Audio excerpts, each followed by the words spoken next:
Hi, my name is Chris and I am the Technical Key Account Manager here at Anybus Diagnostics. Today I would like to show you how we install the EtherTAP2 into our industrial Ethernet network for passive monitoring with the Atlas. So, first thing I need to do is connect him onto the DIN rail. Is there. I've already supplied him with the 24 volts, so here we can see that he is powered. So, in the box you will find the USB cable. This is to establish a connection between the Atlas and the EtherTAP2, which can also be used for power if you would like. So, next, the best thing you can do is plan a maintenance day, as we do need to disconnect the PLC.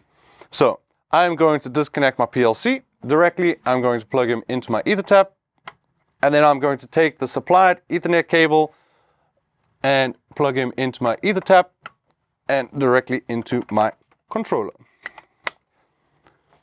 Now that this setup is done, all the fault lights should go away and we should be back up in run mode.